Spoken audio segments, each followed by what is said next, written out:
Il y a beaucoup de projets aujourd'hui autour de l'économie circulaire depuis une petite dizaine d'années, et ces projets ont pour objectif d'une part de limiter l'exploitation des ressources et puis d'autre part d'éviter la production de déchets. Ce film il s'insère dans un projet un peu plus large qui est un projet Interreg qui réunit plusieurs universités françaises et autorités locales anglaises et qui a pour but de mettre en œuvre des initiatives ou d'éclairer des initiatives ou d'éclairer les enjeux qui sont liés à l'économie circulaire. C'est dans ce cadre que nous avons décidé de mettre en valeur une initiative qui est assez ancienne, une entreprise de l'économie sociale et solidaire qui existe depuis une bonne vingtaine d'années sur le quartier Étouville, le quartier où nous sommes, donc un quartier populaire. Et les travailleurs des Astels, donc depuis une vingtaine d'années, récupèrent des objets qui sont considérés comme inutilisables, qui sont considérés comme des déchets, et vont les réparer, les embellir, leur redonner une seconde vie en quelque sorte, et puis évidemment les vendre. Alors ils ont de grandes compétences pour faire ça, et les habitants d'Étouville, mais aussi d'ailleurs à Amiens, profitent donc de ce marché qui leur permet de faire à la fois des économies et d'avoir une démarche écologique vertueuse. Quand on entend parler d'économie circulaire, on entend parler beaucoup de business model, de développement territorial, de tout un tas de projets à grande envergure. Et c'est vrai que nous, par ce film, on voulait montrer que l'économie circulaire et notamment le réemploi, c'est avant tout des compétences et du savoir-faire. Donc la vertu, la grande qualité du travail des Astels, se résume à trois choses. On donne des compétences à des gens et on permet à des objets de réintégrer des circuits de l'économie et donc d'être écologiquement avantageux.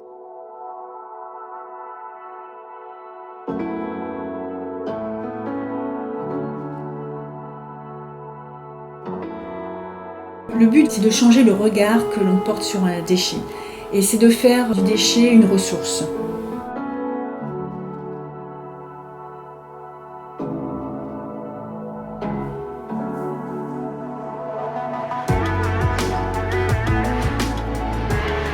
Le réemploi, les encombrants, puis les collectes.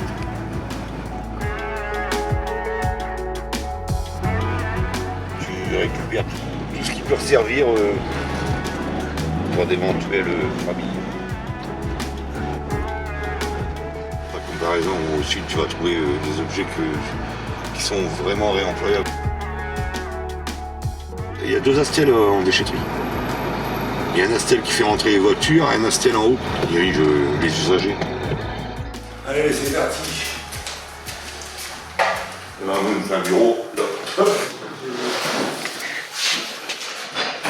On va essayer.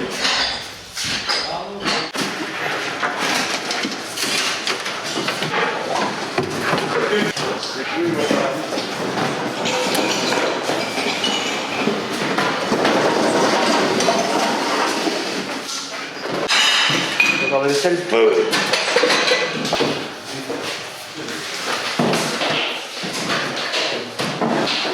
Là, le film nous a dit qu'on pouvait fonctionner. Ah, il fonctionne les deux, on les rend aux Astels. Parce que là, il a pris un. Ils vont le nettoyer, puis ils vont le remettre en vente.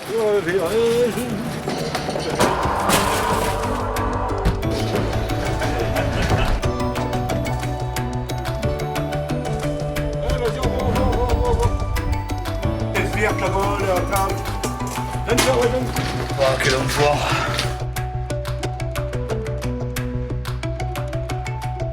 Si je me trompe pas, ils ont prévu 150 tonnes cette année. De réemploi. Hein. C'est pour ça quand il y a des trucs lourds, on prend. Parce que tout est pesé. 150 tonnes, c'est impossible. Si tu fais une tonne par semaine en déchetterie, sur l'année, il y a 52 semaines, ça fait 50 tonnes. Après, bon, il y a les collectes et tout. Hein. Mais en emploi, c'est littéralement impossible. Puis le boulot par lui-même, les gars, Ouais, voilà. c'est pas très gros. Après, ça dépend de chacun. Ouais. Moi, il me faut un boulot physique. Donc, ça, c'est physique, ça va. Rester toute la journée assis ou quoi que ce soit. Bon, puis après, ça te fait voir du monde. Jamais les mêmes personnes. Alors, on rentre aux Astels. Et tout ce qu'on a chargé dans le camion, on va le vider. Dans le dépôt. Et eux, ils font le tri, ils testent. Puis après, si c'est revendable, ils le revendent. Ils nettoient. Ou ils le nettoient, ils le réparent. Et puis après, ils le revendent, quoi. On est un acteur incontournable du réemploi sur la zone amiénoise, de par nos activités de collecte, collecte en déchetterie, collecte chez les professionnels, collecte de carton, collecte chez les particuliers. Nous collectons environ 7 tonnes par mois de déchets. 5 tonnes issues des déchetteries et 2 tonnes issues des particuliers, des dons des particuliers. Et notre objectif vraiment premier de ces déchets, c'est d'en faire une ressource. Et sur ces 7 tonnes collectées mensuellement, nous arrivons à en revaloriser environ 4 tonnes. 4 tonnes qui sont vendues dans nos boutiques solidaires. On en a 2, hein. On a une boutique solidaire sur Amiens et sur Montdidier.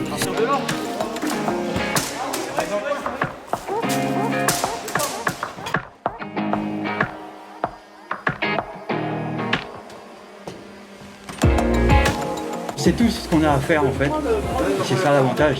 Moi je réceptionne quand ça arrive, on dispatche en 3 parties, 3 catégories, les meubles, l'électronique, le divers. Donc l'électronique je le donne à Michael pour qu'il teste. Les meubles, on regarde s'il faut en refaire, donc s'il faut changer une poignée ou quoi, on donne en menuiserie. Le divers, s'il y a de la vaisselle, Aïssata le prend, voilà. C'est ça l'avantage, c'est que c'est fluide en fait. Et ensuite moi il me redonne tout. Je pèse, j'enregistre, je sors les prix, je mets au magasin. Voilà, je suis au milieu quoi. Je vais enregistrer le piano. Donc on a une catégorie, je choisis la catégorie, donc c'est l'électronique, le PAM. Ça va au magasin, ensuite le poids, et je mets son prix. 4 €, voilà c'est un jouet. Hop, voilà. Et on enregistre. Je vais essayer sur quel article mettre le ticket. En poids, on est à peu près à 300-350 kg d'enregistré. Que ce soit enregistré au magasin ou en retour déchetterie. On est à 300-350 kg. C'est une bonne journée quand c'est ça. Mais là en ce moment c'est calme.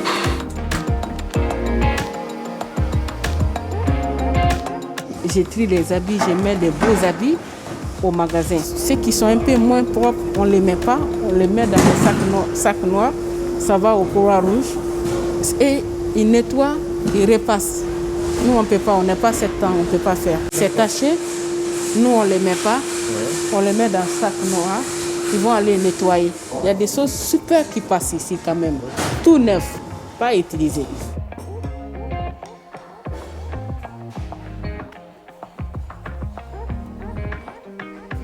Il faut que ça soit propre, sinon ça ne se vend pas. Ça, c'est pas en bon état. C'est pas la peine que je les mets. Et après, s'il n'y a pas beaucoup de choses à faire ici, je laisse ici, je rentre là-bas pour démonter les ordinateurs. Et si là-bas même c'est fini, il n'y a rien, je rentre là-bas pour le recyclage des livres. Je trie les livres qui vont au recyclage, je mets dans les cartons et qui va aller aux boutiques, je mets à part dans les caddies. Et ceux qui n'ont rien à faire, on les met dans notre part aussi. C'est ça un peu mon parcours ici. J'ai fait un peu du tout. L'avantage, c'est de toucher un peu de tous les appareils, un peu de tout. L'électroménager, aux jouets, à la simple lampe. On teste, on répare. Et moi, c'est vraiment cet aspect-là qui me plaît jusqu'aujourd'hui. J'ai vraiment appris ici. Après, c'est souvent des petits composants. C'est pas trop grave, mais il faut y connaître. Ici, on a une télé qui ne s'allume pas. Donc, forcément, il fallait démonter. On voit une différence de couleur ici, mais avec le reste de la carte. En fait. Il y a eu un gros flash ici. Donc, il faudrait changer carrément la carte. On a des cartes d'avance de côté qu'on récupère sur les téléviseurs cassés. En l'occurrence, celle-là, on n'a pas. Donc là, soit je mets de côté en attendant de retomber sur la même télé pour pouvoir récupérer la même carte. Sinon, les composants comme ça finissent dans notre benne. On a une benne de PAM, on a une benne ferraille et une benne à bois.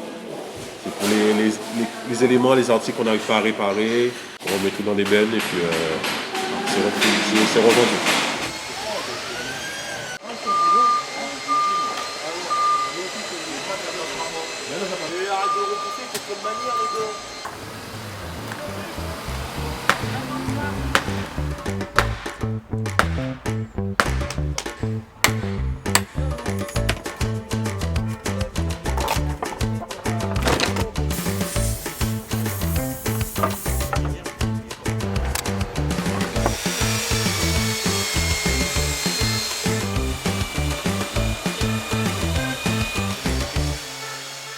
Le but de l'atelier menuiserie des Astels, c'est qu'il y a des meubles qui sont remis en état, le cas échéant, pour remettre en vente sur le magasin de la recyclerie évidemment, voire du relooking, c'est-à-dire le relooking c'est soit de remettre en peinture l'azuré et tout ça, pour que se leur donner une nouvelle vie, ou ça peut être des meubles qui sont poncés ou seront aussi revendus. À côté de ça, on a des réalisations qui se font en bois de palette, style composteur, jardinière, des totems, toutes des choses comme ça.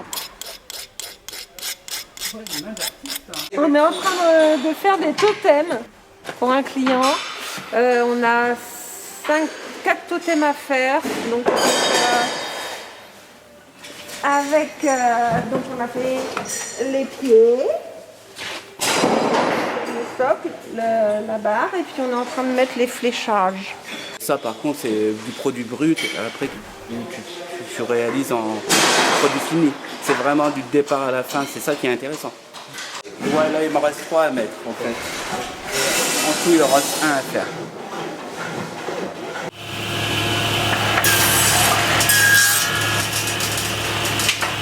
Sur les intermédiaires, par exemple là je vais en avoir plusieurs comme ça, qu'elles donnent un coup sur les tranches mais sans trop insister non plus. Non, que ce soit... Il n'y a que celle du haut, on fera gaffe. Il faut être le plus fin possible dans sa finition de travail.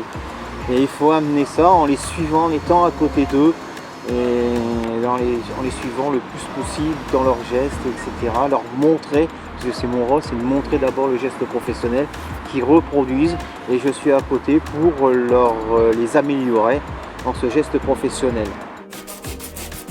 Déjà c'est un peu poussiéreux, puis il y avait des taches de rouille, donc la remettre en état, pouvoir la customiser et puis donner envie aux gens de l'acheter quoi, pour éviter que ça finisse à la poubelle.